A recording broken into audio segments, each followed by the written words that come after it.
राजस्थान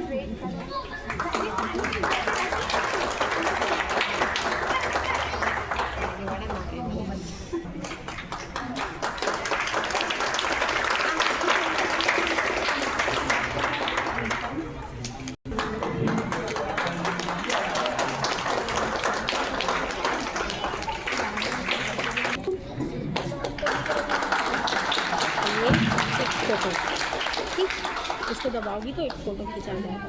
हाँ, हमारे श्रीमती दिव्या मैम के स्वागत के लिए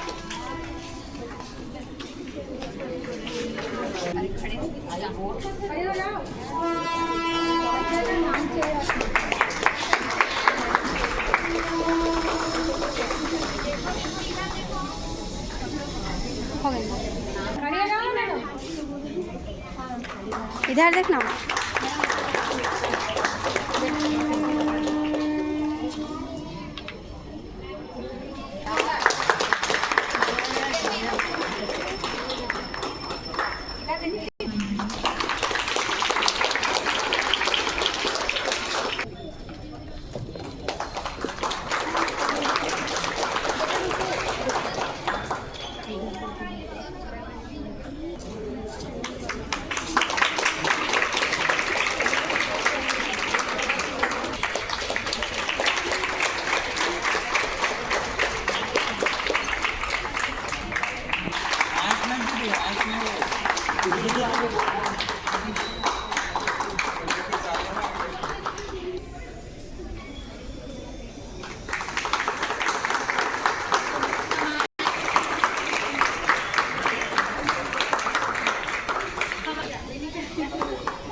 कार्यक्रम में अगर छोटी बड़ी गलती हुई होगी तो हमें अपने छोटे से बच्चे समझकर क्षमा कीजिए। यहीं पर मैं अपनी वाणी को विराम देती हूँ। धन्यवाद।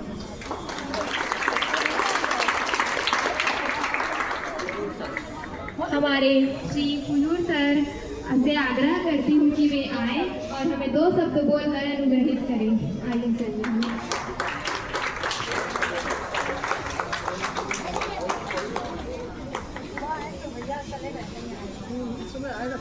मैं अपने परमेश्वर पिता का धन्यवाद देता हूँ एक बार फिर से।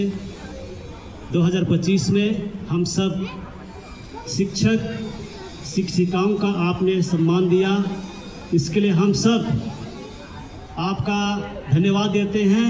और आप लोग जो स्वागत जो ताली बजाकर किया है, इसके लिए भी लोग एक बार ताली बजाइए।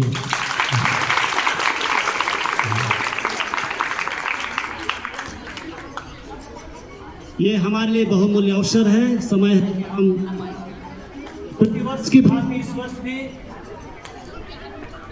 अपने प्रिय शिक्षक शिक्षिकाओं का सम्मान दे रहे हैं।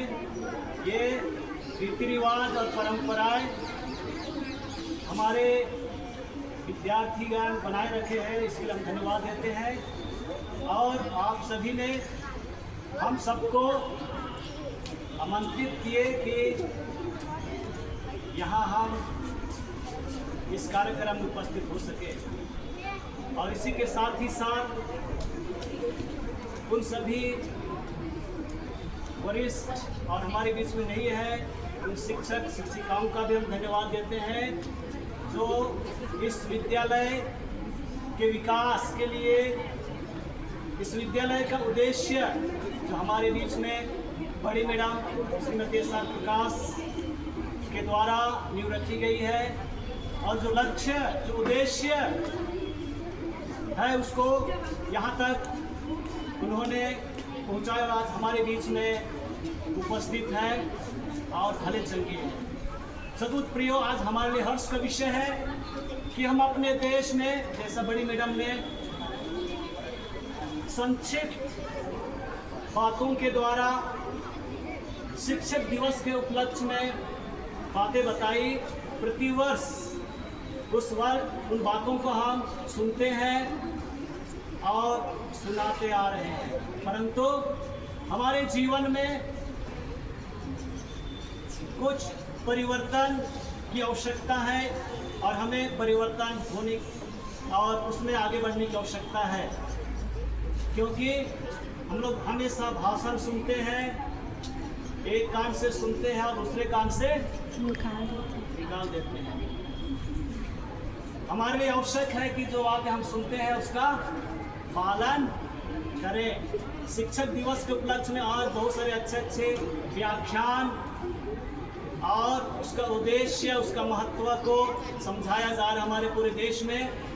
और हम शिक्षक दिवस को डॉक्टर सर्वपल्ली राधाकृष्ण के उपलक्ष्य में जो हम आज मना रहे हैं, हमारे लिए एक बहुत ही महत्वपूर्ण और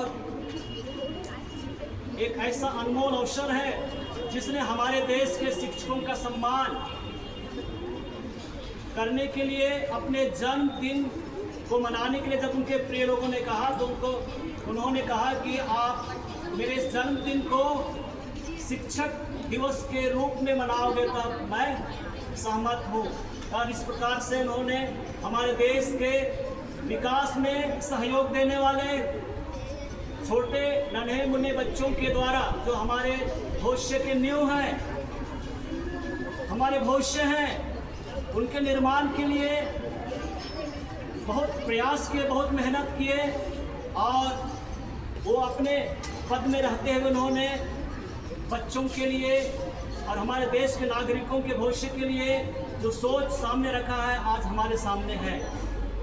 तो हमें इस बात को स्मरण करना है कि वे अपने पद पर रहते हुए अपने विनम्रता, सादगी और ज्ञान और दर्शन को लोगों तक पहुंचाने के लिए, हमारे देश के निर्माण के लिए बहुत मेहनत किए हैं, बहुत प्रयास किए हैं। और इस प्रकार से उन्होंने 5 बातें शिक्षा के ऊपर और इस देश के लिए 5 महत्वपूर्ण बातें उन्होंने रखी। पहली बात है कि शिक्षा हम हर उम्र में हम लोग ग्रहण कर सकते हैं यदि हमारे जीवन में जिज्ञासा और इच्छा रहेगी तो, और उसमें को हरेक को प्रेरणा प्राप्त करने की इच्छा होना चाहिए। और इस प्रकार से ज्ञान की खोज और जीवन भर सीखने की इच्छा रखने वाले एक महान जो राष्ट्रपति रहे हैं, उन्होंने अपने जीवन के द्वारा इसको रखा है। और दूसरी बात, उनके जीवन में विनम्रता और सरलता थी और ऊंचे पद पर रहने के बावजूद भी उन्होंने इस बात को रखा कि वे एक आम नागरिक हैं, परंतु हम अपने जीवन के मूल्यों को अपने जीवन के द्वारा, कामों के द्वारा रखते हैं तो हमारे देश के लिए भला हो सकता है। और दूसरी बात, बच्चों के जीवन में आलोचनात्मक सोच,